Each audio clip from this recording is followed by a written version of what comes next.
Welcome to a very special edition of Service and Sacrifice this week here on WTEN Plus. We're at the American Legion here in Green Island. We're talking about National Vietnam Veterans Day. It's coming up on Sunday, March 29th. And here with us, as he is always every week, our resident Vietnam veteran, Emil Baker. And I'm joined by Lieutenant Colonel retired John Brownrigg as well. Gentlemen, thank you so much for coming in. We appreciate it. Thank you. Thank you. You're here every week, though. So thanks. I'm lucky.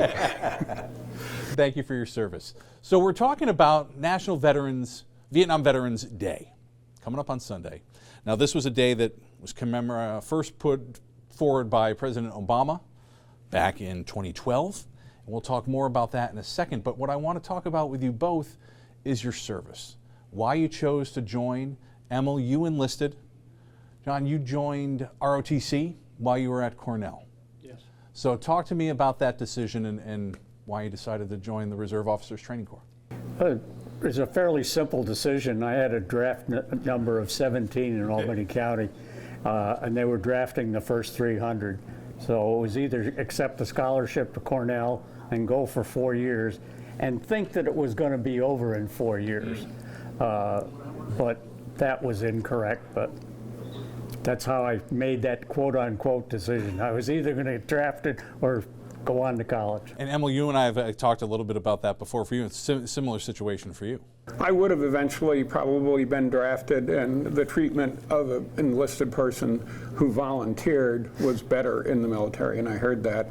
Plus, my mom was a nurse in World War II, and my dad was in the Army in World War II, so I did feel that connection too. So you finished school. How old were you when you went into country? 22. And how old were you? 19. What is that experience like? Now, you were a few years younger. What was that like, stepping foot into Vietnam as a 19-year-old soldier? You knew nothing. The training that we got, gave us an overview, but it didn't give you practical experience. And there was quite a bit of fear. And one of the things that I found, the longer I was there, the less you had that fear, and you could cope with things and bombings and different things. And it really made a big difference. The newbies that were there, they really were affected in a tremendous way. But as time went on, you were able to make it a little bit more normal in yourself and your experiences. John, similar experience for you? Very similar. We knew nothing except what we got in training. And my training was, when we first arrived, dig a foxhole, and I was going to be laughed at by the NCOs until 2:18 at night when the rockets came into Cu Chi, and I had 5 NCOs on top of me in that little tiny foxhole, and the bomb went off about 50 feet away. Wow. Is that when you awarded your Purple Heart? No. I earned that later during TET in 1968. You came out of ROTC with what rank? Came out, it was a second lieutenant. And you received very quick promotion, from what I understand from your story, once you were in Vietnam, is that right? Surprised me to no end. I was only in the Army 9 months after the day I enlisted, and I was promoted to E4, and then they also promoted me right at that same time to a sergeant, E5, and I was in charge of the unit, which just blew my mind. I never expected that to happen. I never knew it could happen, and I learned this as it happened. And it really was a great motivator for me, motivator to do even more and to do things in a way that most people wouldn't have done. And we had stay awake pills, which the Army gave you, amphetamines, and they were issued. And I worked long days, 7 days a week, to get this accomplished. We all know it was not a popular war, extremely unpopular war, and we can talk more about that in a little bit later. I'm curious, did you have the support of your family? Yes, I did. I had military in my family. Both uncle and both 2 uncles and my father were colonels in World War II. How about you? And my family, yes. My mother's very upset that I was going to combat, but the one thing that really made a difference is my friends didn't really like the fact I was going. So luckily my family did care. And it's amazing how few people I told about it once I found out people weren't very receptive that I was doing it. How many other, talking about your friend groups, did you have any other friends, John, that enlisted or joined or ended up being drafted? Not that many. There were enough impact-wise, writing letters back and forth while we were in country. There were 2 of them that we wrote back and forth. They ended up in different units, but because I was designated for the 101st when I got out of ROTC. Emil, how about you? I did not have any, but I do want to say it's so much different today in the military. Yeah. We wouldn't travel together. When we got out of basic training, we didn't go to Vietnam together. We were with strangers on other planes. You didn't transfer locations or anything with any other group. You were just by yourself. Today, a whole unit goes at one time off to battle or in some kind of deployment. Sure. Hold that thought. When we come back, we're going to take a quick break here on Service and Sacrifice. More on the Vietnam War with our 2 veterans here with us. You're watching Service and Sacrifice here on WTN Plus. Back after a quick break.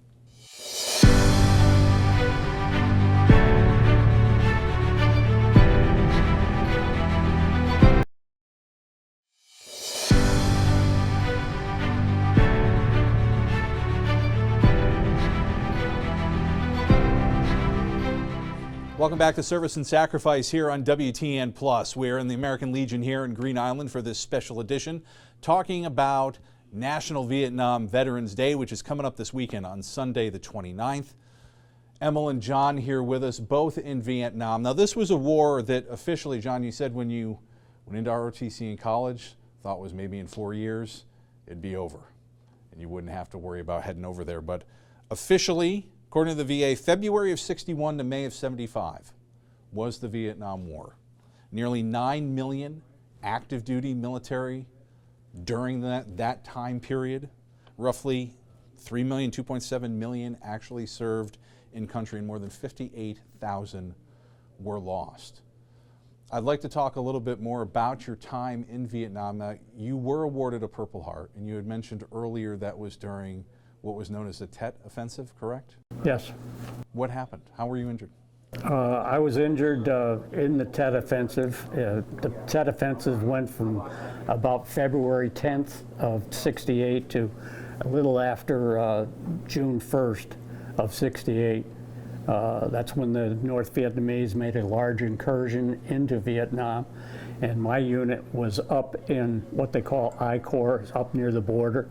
I was with the 101st, and during that time frame, I lost over 60% of my unit, either killed or wounded. There wasn't one officer in our unit that didn't come home with a Purple Heart. What was your experience like once you were there? As I said, much had changed with our fear. And we lived in Da Nang, which was Rocket City. We got bombed every single day. But part of my promotion gave me also a Jeep of my own, and I'd travel with 3 other guys at 10 o'clock at night, 30 miles on back roads in Vietnam, not in a convoy, because I had a field grade pass that let me drive whenever I had to. And we would get shot at, we would do some crazy stuff without any backup or security, and it didn't faze us. The guys are just like faster, faster as I'm driving. And we grew to accept the conditions and the things that we were in. And once you were there and you could accept it, you could actually do better performance. You could actually calm yourself a little bit. Mm-hmm. But when you're initially there, you have fear of everything and no idea how to secure anything or how to survive the best way possible. Before you were deployed, John, how was this described to you? Did you have any, I know you said you didn't know what to expect. I'm curious, what did your executive officers say to you before you went over? Basically, to depend on your training and depend on your NCOs. They would get you through it to get you past that fear level that you can't control. And eventually you could be able to control your fear, regardless of whether it's in heavy combat or not. I spent very few days in base camp. Maybe 2 or 3 days a month I'd be in base camp. Otherwise I was in the field. Wow. How difficult was that? It was difficult when you don't take a shower for once every 30 days, or you go in the streams and there's leeches in the streams, et cetera, or you're being shot at, or you're humping out in the bush 10, 12,000 meters a day at night, you know, in triple canopy jungle. Did you have any interaction with local people that were either happy to see you, not so happy to see you? What was that interaction like? The interaction, you're not at war with the people. You're at war with their government.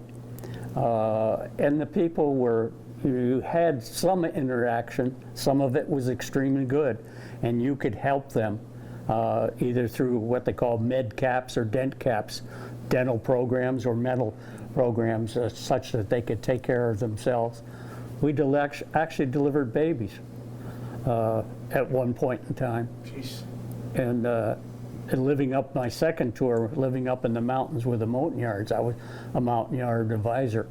And we teach them how to brush their teeth, simple things like that, how to wash and have cleanliness. So you could help them.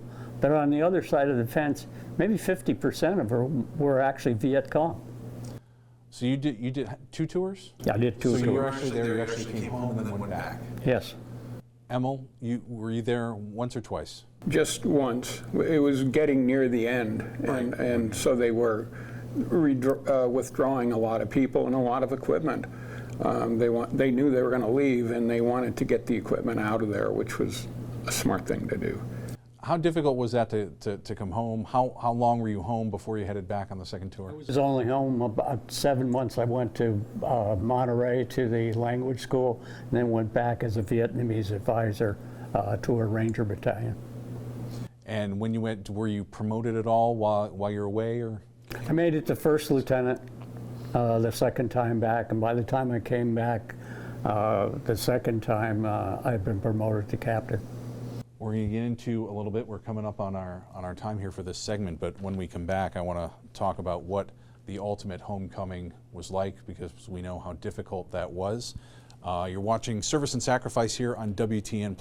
We're going to take a quick break. Back with more from the American Legion here in Green Island.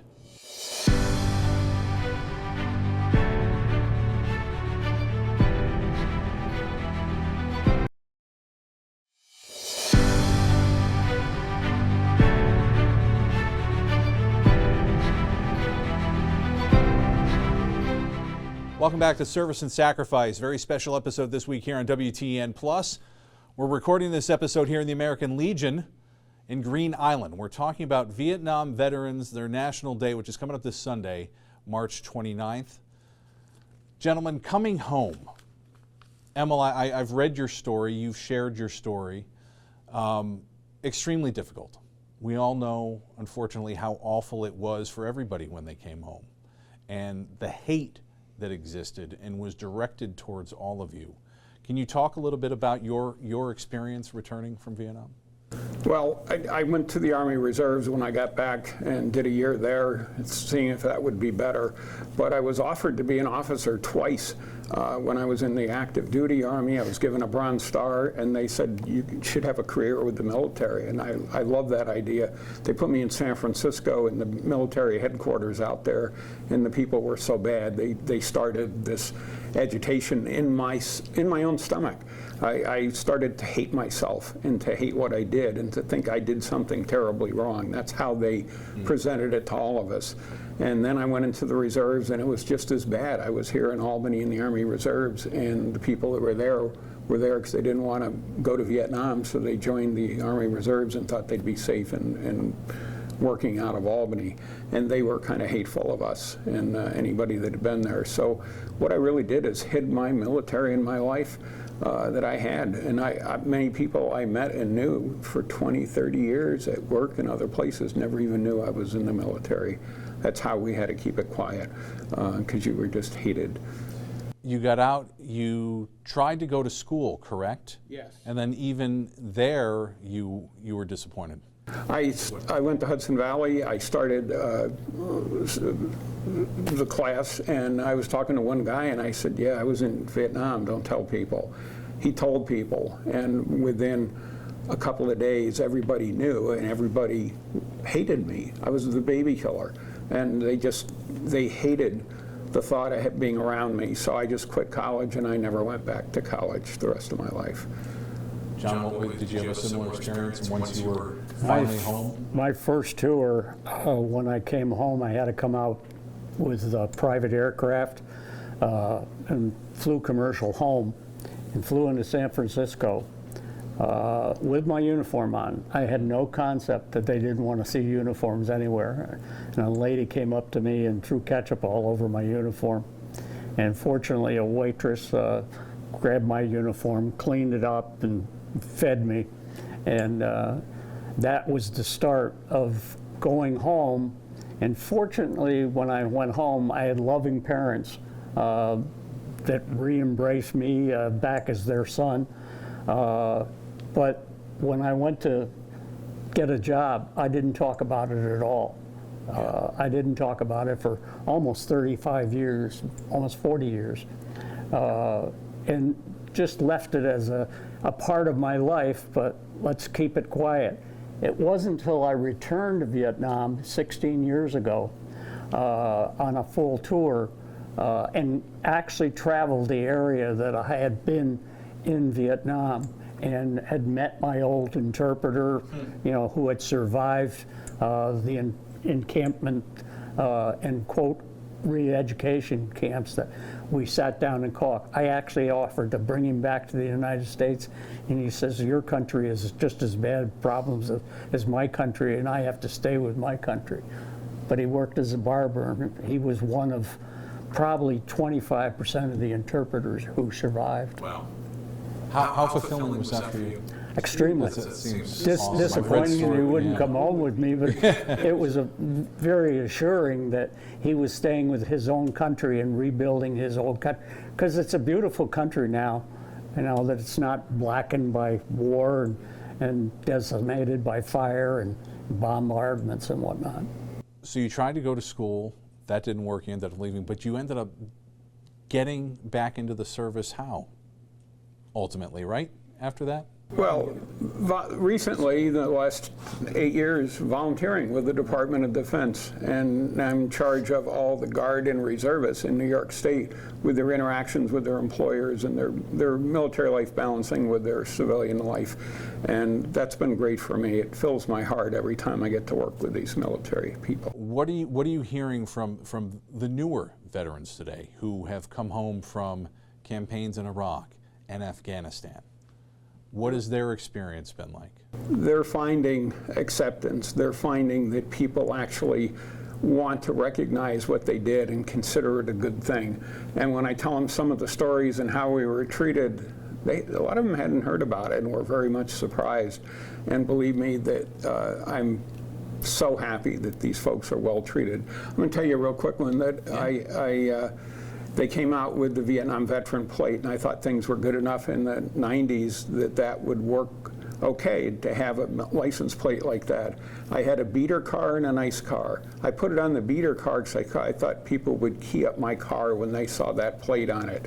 No one did, but that's how I still felt in like 1996 about the hatred and about how people really wanted us. I think they wanted us dead. They weren't going to kill us, but they'd rather we were dead than around. I can't thank you both enough for your service. We're going to take another quick break. When we come back, we're going to talk about the day now dedicated to Vietnam veterans, why it took so long to get that day. We're going to take a quick break here on Service and Sacrifice. We're back here on WTEN Plus in just a moment.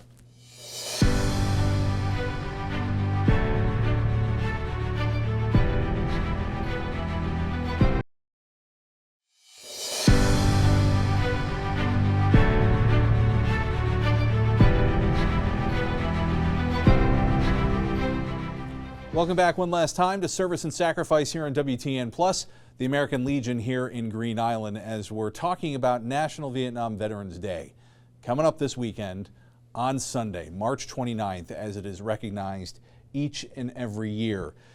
This was first brought about, it was proclaimed by President Obama in 2012. In 2017, President Trump signed it officially into law.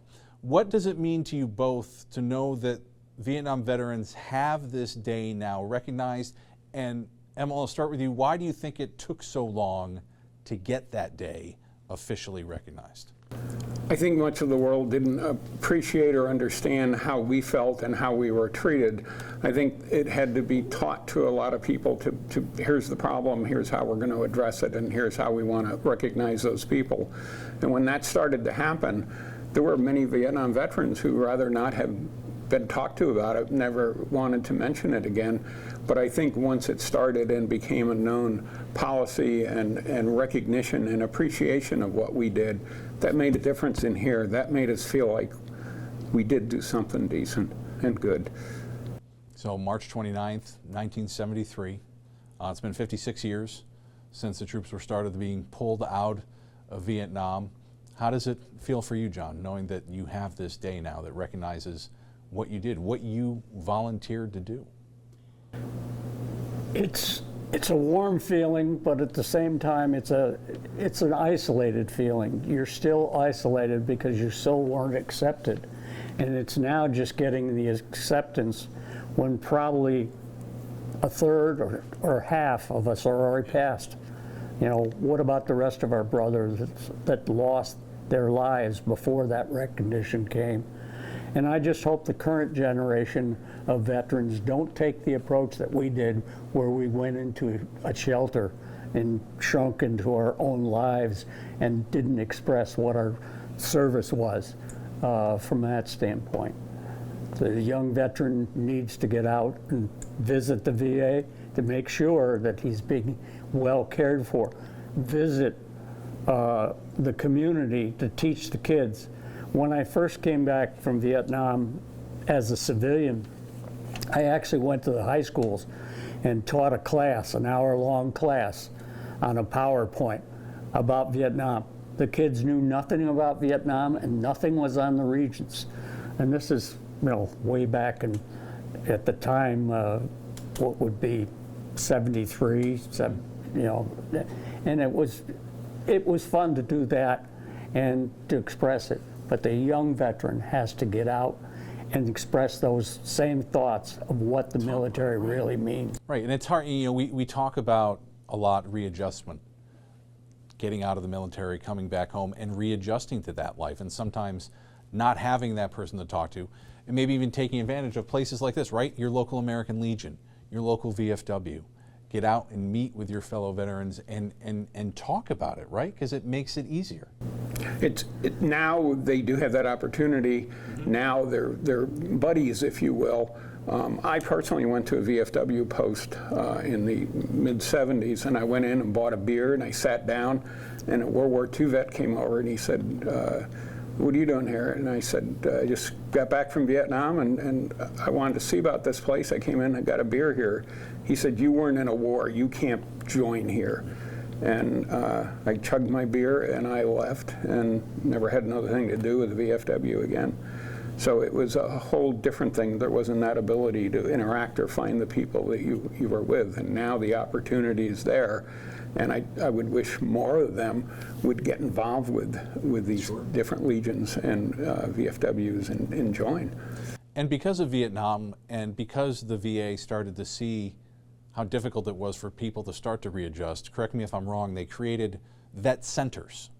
And there's a bunch of them all over the country, and their specific goal is to help our men and women who have served get back out and readjust and get back into civilian life. That's right out on Wolf Road in Albany, and that's an independent thing that you go in completely private. Those the things that you do in there don't get transferred to your VA record unless you want them to.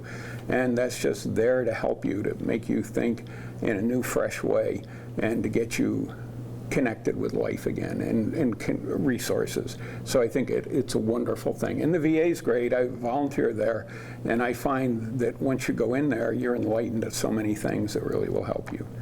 Well, I know you don't have any children, correct? Right. John, do you have children, grandchildren? I do not.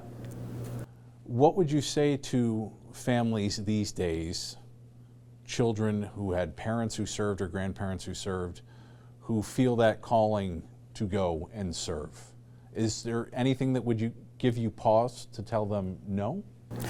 Not really at all. I have nieces and nephews that a lot of them have served as a result of sitting down with family beers and saying, you know, you want to go to the Coast Guard, you want to go to the Air Force, you want to go to the Navy, the Army, go ahead, because it's a service and teaches that person a discipline that will help them out later on in life when they go to be employed in civilian life.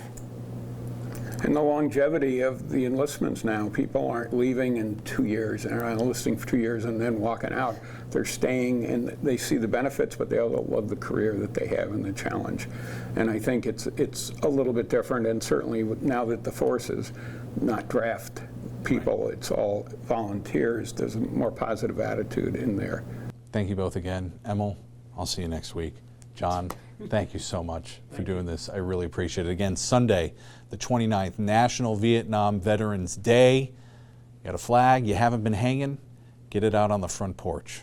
All right, thank you for joining us here on Service and Sacrifice on WTEN Plus. We'll see you next week.